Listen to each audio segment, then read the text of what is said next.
ভাই এতদিন তো S24 Ultra অনেক লিক্স দিয়েছেন, এখন যদি লঞ্চ ডেট কইতেন তবে অনেক ভালো হইতো। আরে লঞ্চ ডেট তো কইতে হইব, ভিডিওটা দেখ কইতাছি। আচ্ছা আমি দেখতাছি। স্যামসাং তাদের টেলিফটো লেন্স নিয়ে অনেক আপগ্রেড করছে, এবার S24 সিরিজের মধ্যে ওইটাই দেখা যাবে। দৌড় আবার শুরু হয়েছে আর লিক্স। আরে দাঁড়া একটু সবুর কর, কইতাছি।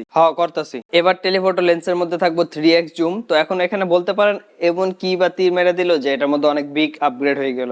তো আপগ্রেড হইতেছে এটার মধ্যে না, সফটওয়্যার সেকশন দিয়ে আপগ্রেড তো থাকবেই, কিন্তু এটাও বিগ আপগ্রেড না। তো আপগ্রেড আসলে কোন দিক দিয়ে করছে? আপগ্রেড করছে হইতেছে 50 মেগাপিক্সেল একটা সেন্সর দিয়ে দিছে টেলিফটো লেন্সের মধ্যে। এখন এটার কাজটা কি হইব? কারণ আমরা যদি জুম করি এবং ওইটার মধ্যে যদি আমরা ডিটেলস লস করে দিই বা লস হয়ে যায়, তখন তো আমাদের কোনো লাভ হইলো না। তো আমরা 3x পর্যন্ত কোনো কোয়ালিটি লস ছাড়াই জুম করতে পারবো ওই টেলিফটো লেন্সের মাধ্যমে। তো এখানে একটা বিগ ইমপ্রুভমেন্ট করা হয়েছে। তাছাড়া শুধুমাত্র যে আমরা 3x পর্যন্ত জুম করতে পারবো এরকমটা না, এখানে এটা শেষ না, আরো কিছু আছে। ওইটার মধ্যে হইতেছে 3x থেকে 10x পর্যন্ত হাইব্রিড জুম করা যাব। যেহেতু এখানে 50 মেগাপিক্সেলের সেন্সর ব্যবহার করা হইব, তো এখানে যে ডিটেলস গুলো থাকবো 10x জুম করার পরও এখানে ডিটেলসটা মেনটেন থাকবো।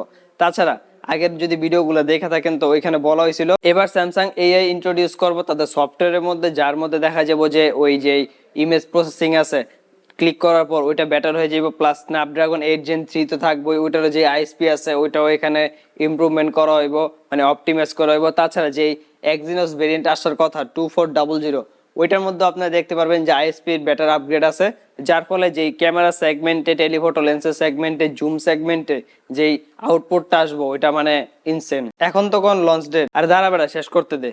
এবার অ্যান্ড্রয়েড 14 থাকবে অবশ্যই, কারণ যেহেতু এটা পরবর্তী বছরে লঞ্চ হইব আর তখন ওটা লেটেস্ট অ্যান্ড্রয়েডই 14। এখন ইমপ্রুভমেন্টটা কোন জায়গায়? ইমপ্রুভমেন্ট হইতেছে ওয়ান UI 6 থাকবো। 6 এর মধ্যে মানে অনেক কিছু চেঞ্জ করা হয়েছে। প্রথমে যেটা চেঞ্জ করা হয়েছে নোটিফিকেশন প্যানেল। আর আগের ভিডিওগুলোর মধ্যে বলা হয়েছে যে এখানে যে এআই আছে ওইটার ব্যবহার অনেক বাড়ে যাব, মানে এআই দিয়ে অনেক কিছু হ্যান্ডেল করা হইব। ব্যাটারি সেগমেন্ট, তারপরে ক্যামেরা সেগমেন্ট, আরো বিভিন্ন ধরনের পারফরমেন্স সেগমেন্ট, যেগুলোর মধ্যে আপনারা যে আউটপুটটা পাইবেন ওইটাও মানে বেটার হয়ে যাব। লঞ্চ ডেট কইবেন নাকি ভিডিও স্কিপ করে দিতাম? আরে না, স্কিপ করিস না, আমি কইতাছি।